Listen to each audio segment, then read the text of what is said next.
இந்த சோம்பேறித்தனங்கிறது என்ன தெரியுமா? அடிப்படையான உழைப்பு எதுனா, நாம் சோம்பேறியா இல்லையா அப்படிங்கிறத நம்ம பேசுகிறோன்னா நம்ம உழைப்பாளி. நல்லா பேசுகிறோம், ஆர்வமாக பேசுகிறோம், பேசுவதற்கு ஆர்வமாக இருக்கோம் அப்படின்னா நம்ம உழைக்கிறதுக்கு ஆர்வமாக இருக்கோன்னு அர்த்தம். நம்ம பேசுகிறதுக்கு ஆர்வமாக இல்லைன்னா நம்ம சோம்பேறி. அப்போது இது பேசுவது தான் அந்த இதோட அடிப்படை. நாம் சுறுசுறுப்பாக இருக்கிறோம், சுறுசுறுப்பாக இருக்கணும், நிறைய பேசுகிறதுக்கு ஆர்வமாக இருந்தால் தான் நீங்கள் சுறுசுறுப்பாகவே இருக்க முடியும். அதனால் பேசுவது தான் ஒரு அளவுகோல். அதாவது எப்படின்னா நீங்கள் நல்லா பேசுகிறீங்களா? நம்ம பேச்சை ஒரு அளவுகோலாக எடுத்துக்கணும். நமக்கு பேச்சு எப்போல்லாம் குறையுது, எனக்கு இன்றைக்கி பேசவே தோணலை, ஏன்னே தெரில. இங்கே பேசுவதற்கு தான் ஒரு போட்டி நடக்குது. நீங்கள் என்ன தான் உடல் உழைச்சி கஷ்டப்பட்டு உழைச்சாலும் உங்களை யாரும் பெருசாக மெச்சிக்க மாட்டாங்க. உடல் உழைச்சி ஆனால் நீங்கள் பேசுகிறதே கிடையாது, யார்கிட்டையுமே பேசுகிறது கிடையாது, ஒரு வார்த்தை தான் பேசுகிறீங்க.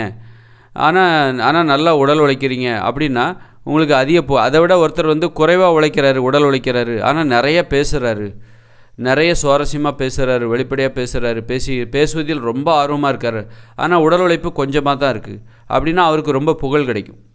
நீங்கள் பேசுகிறது குறைவுங்க, ஆனால் நல்லா பேசுகிறது குறைவு, நல்லா உடல் உழைக்கிறீங்க அப்படின்னா உங்களுக்கு அதிக புகழ் கிடைக்காது. அதுவே ஒருத்தர் நிறைய பேசுகிறாரு ஆனால் கொஞ்சமாக உடல் உழைக்கிறார் அப்படின்னு வைங்க, அவருக்கு ரொம்ப ரொம்ப புகழ் கிடைக்கும். அவரை பார்த்து எல்லோரும் பொறாமப்படுவாங்க. பேசுகிறது இருக்குல்ல, அது நம்ம கட்டுப்பாட்டில் இல்லை. நீங்கள் உங்கள் உடம்பை வச்சு கூட நீங்கள் கஷ்டப்பட்டு வேலை பார்த்துடலாம், ஆனால் பேசுகிறது இருக்குல்ல, கஷ்டப்பட்டுலாம் நீங்கள் பேச முடியாது. உங்களுக்கு இயல்பாக வரணும், இயல்பாக வந்தால் தான் நீங்கள் பேச முடியும். அப்போ பேசுகிறது தான் ரொம்ப பெருமைக்குரிய செயல். பேசுகிறது தான் ஒரு உண்மையிலே பேசுவதற்கான போட்டி தான் இங்கே நடக்குது. ஒருத்தர் நல்லா பேசுகிறாருன்னா மகிழ்ச்சியாக இருக்காருன்னு அர்த்தம். ஒருத்தர் துக்கத்தில் இருக்கார், கவலை இருக்கார் அப்படின்னா அவர் பேசவே மாட்டார். அப்படின்னா குறைவாக பேசுகிறாங்க பாருங்கள், அவங்க துக்கத்தில் இருக்காங்க, கவலையில் இருக்காங்க. அதனால தான் அவங்களுக்கு அப்போ பேசுகிறதுங்கிறது பொதுவானது, இயற்கையான திறன்லாம் கிடையாது, பிறவிலே வர்றது, மரபு சார்ந்தது அப்படியெல்லாம் கிடையாது. எல்லாருக்குமே எப்படி சாப்பிட்றது, சுவாசிக்கிறது, அது மாதிரி தான் பேசுகிறதும். ஆனால் பேசாமல் ஒருத்தர் இருக்காருன்னா அதுக்கு காரணம் என்ன? ஒரு பிடிக்காத ஒரு விஷயத்தோடு அவர் சம்மந்தப்பட்டிருக்கலாம். பிடிக்காத கணவன், பிடிக்காத மனைவி, இதெல்லாம் பேசுவது குறைஞ்சு போகிறதுக்கு காரணம். பேச்சு வராமல் போகிறதுக்கு காரணம்.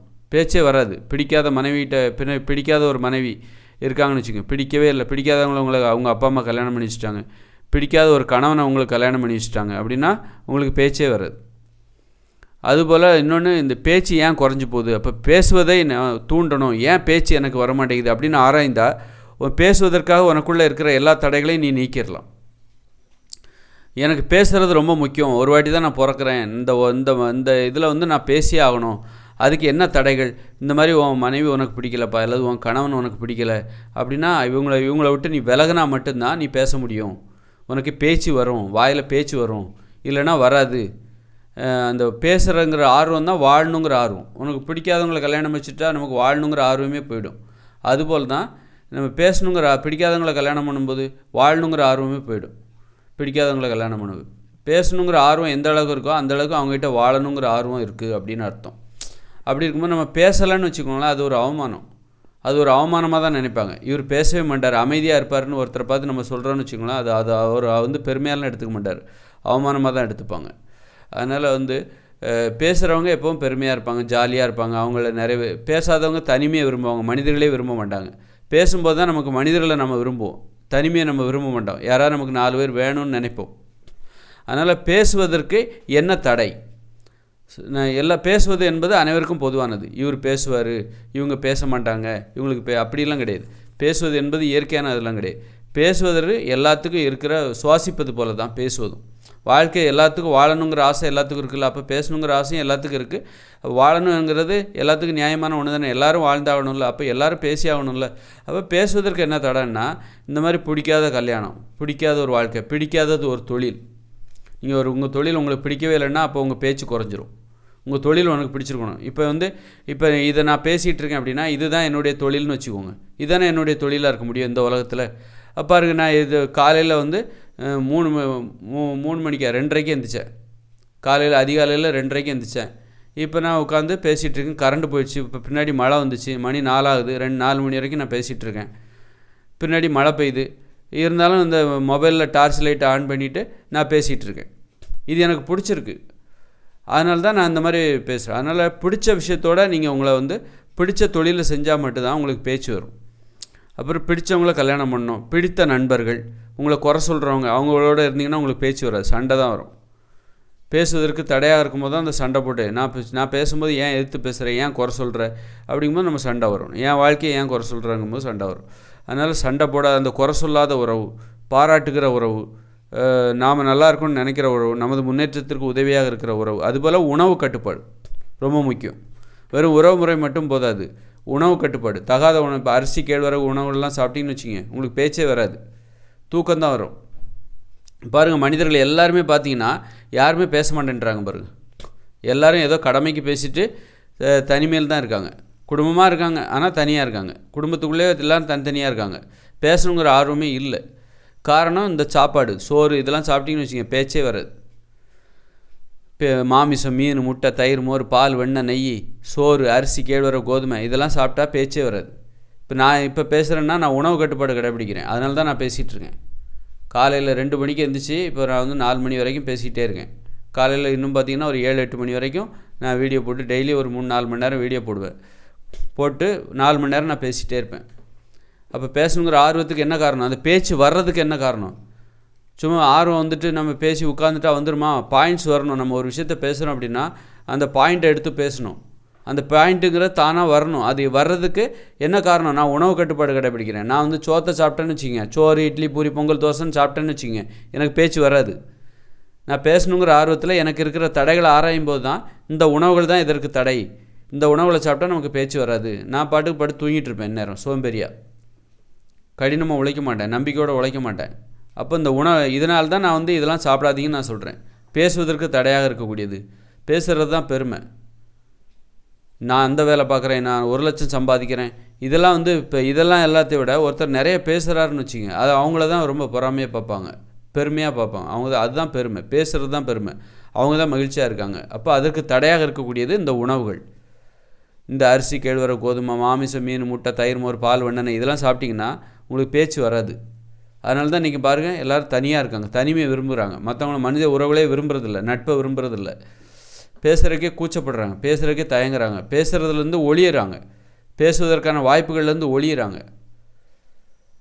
அதனால் ஏன்னா இந்த உணவுகள் எல்லாமே நோயை தரக்கூடியது, உங்கள் உடம்பே அழிக்கக்கூடியது. அப்போது நீங்கள் உங்கள் உடம்பே அழிக்கிற ஒரு குற்றத்தை செய்கிறீங்க. உங்கள் பிள்ளைக்கு இதே உணவு கொடுக்குறீங்க, அப்போ உங்கள் பிள்ளைகளையும் அழிக்கிறீங்க. இந்த உணவு சாப்பிட்டா மெதுவாக செத்து போயிடுவாங்க, உடனே சாக மாட்டாங்க. அப்போ இது ஒரு விஷம். அப்போ நீங்கள் மிகப்பெரிய குற்றத்தை செய்கிறீங்க. மனிதர்களுக்கு இந்த உணவு, பிறருக்கும் அதை தான் கொடுக்குறீங்க, நீங்களும் அதான் சாப்பிட்றீங்க. குற்றங்கள் செய்கிறவர்கள் எப்படி அவமானத்தை தான் இருப்பாங்க, அவமானத்தில் தான் தூங்குறாங்க. மனிதர்கள் ஏன் அவமானத்தில் அதாவது ஏன் ரொம்ப நேரம் வரைக்கும் தூங்குறாங்க, காலையில் எழுந்திருக்க மாட்டாங்க, இந்த சாப்பாடு தான் காரணமாக இருக்குது. அவமானத்தில் தூங்குறாங்க. ஒரு குற்றங்கள் செய்கிறவங்க, மற்றவங்கள சாகடிக்கணும்னு விஷம் கொடுக்குறவங்க எப்படி காலையில் எழுந்திரிச்சு சுறுசுறுப்பாக இருக்க முடியும்? ஏன்னா இதெல்லாம் விஷ உணவு. மனிதர் அதுதான் நோயாக மாறி உடனே கொல்லாமல் மெல்ல கொல்லுகிற ஒரு உணவாக இருக்குது. அதனால் பேசுகிறது தான் அளவுகோல். நமக்கு பேச்சு வருதா, அப்போ நல்ல உணவு சாப்பிட்டுட்ருக்கோன்னு அர்த்தம். அப்போ நிறைய சோறு சாப்பிட்டு கூட பேசுகிறாங்களே, சோறு சாப்பிட்டு கூட தான் சிலர் பேசுகிறாங்க. அப்போ அது எப்படி அப்படின்னு யாராவது ஒன்று 2 பேரை உதாரணம் காட்டாதீங்க.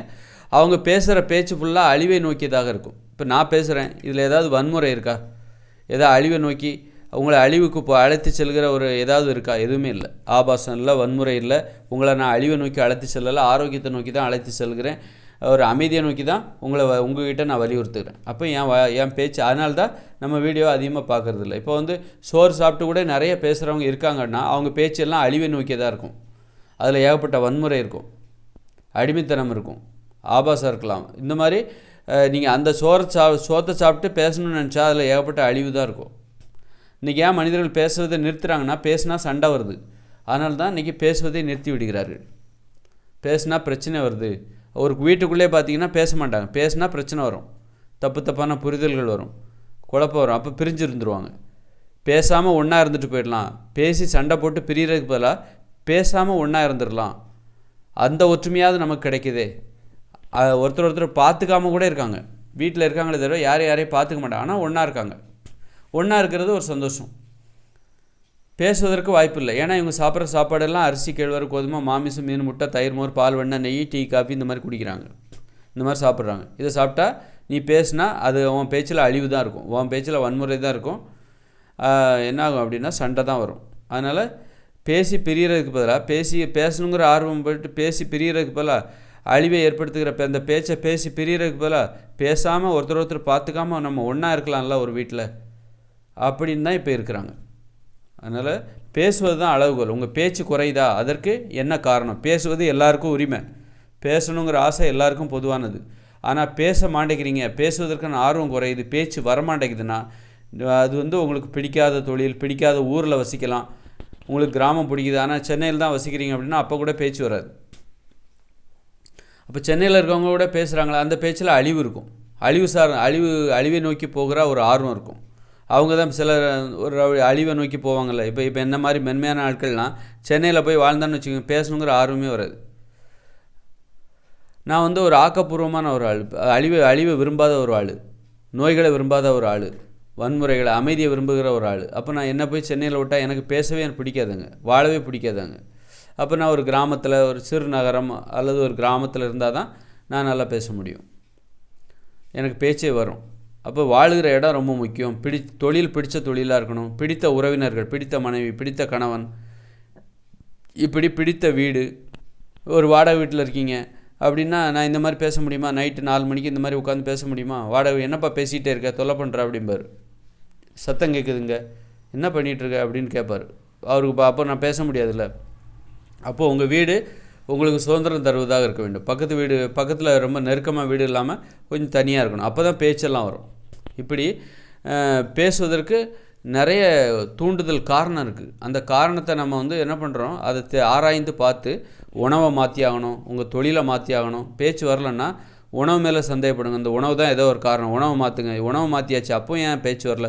ஒருவேளை நமக்கு மனைவி பிடிக்காதனால அந்த மாதிரி ஆகுதா, அல்லது கணவன் பிடிக்கல அதனால அந்த மாதிரி ஆகுதா, அல்லது இந்த வீட்டில் பிடிக்கல, வீட்டில் உள்ள இந்த வீட்டு ஓனர் ரொம்ப தொல்லை பண்ணுறாரு அதனால ஆகுதா, சாப்பிட்ற சாப்பாடு ஒரு காரணமாக, பிடிக்காத அந்த தொழில் காரணமாக, அது எல்லாம் மாற்றி பாருங்கள், பரிசோதனை பண்ணுங்கள், துணிஞ்சு பரிசோதனை பண்ணுங்கள், ரிஸ்க் எடுக்கணும். அப்போ தான் ரிஸ்க் எடுத்து கடைசியில் உங்களுக்கு கிடைக்கிறது அந்த பேச்சு, பேசுவதற்கான ஒரு வாய்ப்பு, அந்த பேசுகிற ஒரு சந்தோஷம். பேசினா தான் மரியாதை கிடைக்கும். உங்களை பற்றியே நீங்கள் தெரிஞ்சுப்பீங்க. எனக்குள்ளே இவ்வளோ விஷயம் இருக்கா, நான் பேசினா தான் தெரியும். எனக்கு 20 வருஷமாக எனக்குள்ளே இந்த விஷயம் இருக்குது. நான் 20 வருஷம், நான் சின்ன வயசுலேருந்து நான் இப்படி தான் யோசிப்பேன். என் சிந்தனையே வித்தியாசமாக தான் இருந்தது. ஆனால் தெரியல, நான் தப்பான உணவை சாப்பிட்டேன், தப்பான நண்பர்கள், உறவுமுறைகள், அதனாலே பார்த்திங்கன்னா ஒரு தப்பான வாழ்க்கை வந்ததுனால நான் பேசாமல் பேசுவதற்கான அந்த உரிமையை இழந்து பேசுவதற்கு ஆர்வம் இல்லாமல் அமைதியாகவே இருந்தேன். ஆனால் மனசு பேசிக்கிட்டே இருந்தது. கடைசியில் பார்த்தா நான் பேசி தான் ஆகணும் அப்படிங்கும்போது என்ன ஆகுது, அதற்கு தடையாக இருக்கிறத நான் கண்டுபிடிக்கிறேன். இதெல்லாம் தடை, இதெல்லாம் இருக்கிற வரைக்கும் நம்ம பேச முடியாது, அதெல்லாம் நீக்கிறேன். அதுதான் அந்த அனுபவங்களை தான் ஒன்று சொல்கிறேன். இதெல்லாம் சாப்பிடுங்க, இதெல்லாம் சாப்பிடாதீங்க அப்படின்னு நான் அவங்ககிட்ட சொல்லிகிட்ருக்கேன். இதெல்லாம் அழிவு நோக்கி போகுது. இப்போ இந்த இயந்திர அறிவியல் உலகம் இதை பற்றி ஒரு விஷயத்தை நான் அவங்ககிட்ட சொல்லிகிட்ருக்கேன். அதனால் இத்துடன் இந்த உரையை முடித்துக்கொள்கிறேன்.